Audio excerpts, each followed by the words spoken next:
while even McLaren succumbs to the siren song of the stopwatch on more expensive wares such as the 720s. The focus on feedback on its lower-priced Sports Series line of cars, a trio of $200,000 two-seaters that consists of the 570s Coupe, the slightly more practical 570 GT, and this new two-piece hardtop convertible 570s Spider, makes them the McLarens to buy. No lumps. The pursuit of driving character is why McLaren refuses to take its electric assist lumps like everyone else, continuing to use hydraulically assisted power steering.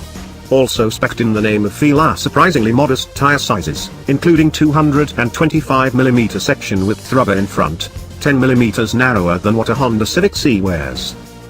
These restrained tire selections certainly benefit ride quality, too, which is very reasonable by supercar standards. It's not like these cars can't deliver impressive numbers, though. We expect the 570s Spider, powered by McLaren's familiar twin-turbocharged flat-plane crank V8 that was designed with the English engineering firm Ricardo, screams to 8,200 revolutions per minute, and makes 562 horsepower, to dash to 60 miles per hour in 3.0 seconds and to return quarter-mile times in the high 10-second range. The last 570s Coupe we tested managed 1.05 grams on the skid pad, so this drop-top version won't be a slouch there, either. And, with the top up, the Spider will reach the same claimed 204 mph top speed as the Coupe, a point of pride for the aerodynamics team. It's perhaps not a huge surprise that the dynamic exuberance of the Coupe carries over pretty much unchanged to the Spider, as the folding hardtop mechanism adds a claimed 101 pounds. And, indeed, the Spider feels Coupe-like in its solidity, despite receiving no additional bracing to its carbon fiber structure. We were hard-pressed to feel a meaningful difference in structural rigidity with the top in either position. The Coupe and convertible are so similar that the suspension hardware remains identical, with only slight Spider-specific software tweaks to the programming for the adaptive dampers. Exhaust screams, as do bystanders.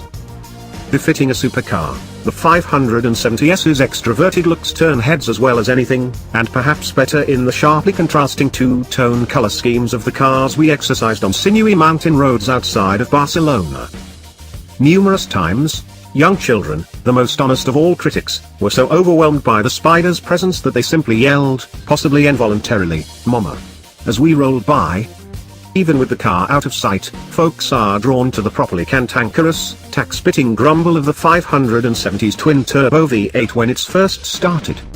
All of the cars we drove were fitted with the $4,090 sport exhaust, which, besides louder conventional pipes, adds a sound-enhancing resonator tube to channel noise between the exhaust and the cavity where the top stows.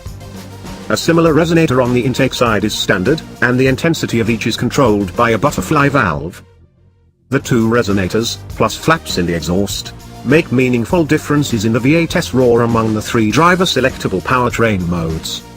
Even with the exhaust at its loudest, though, with the top down, wind noise takes over above 70 miles per hour or so. To better hear the 3.8-litre V8 at high speeds, either find a tunnel, we blasted through more than a few on our route, where the violent shriek sounds as if it's attempting to inflict structural damage, or keep the top up and lower only the independently controlled rear window. This is actually a pleasant cruising option, where some outside air still wafts into the cabin but without permitting irritating wind buffeting. The two-piece folding hardtop stows at the touch of a switch in 15 seconds and at speeds of up to 25 miles per hour. In an uncommon trick, the stowage spot for the roof can be used for additional top-up cargo capacity, the shallow but wide area accessed by raising the tongue cover via buttons on the bottom edge of the doors. This location seems inconvenient but is actually an easy reach once the dihedral doors are swung skyward.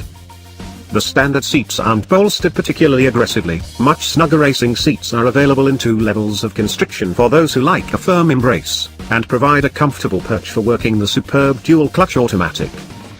The gearbox's modes range from smooth to swift, and manual shifting is handled by a single paddle that snakes behind the steering wheel and pops out on both sides so either half can deliver up or down shifts depending on whether the input is a pull or a push.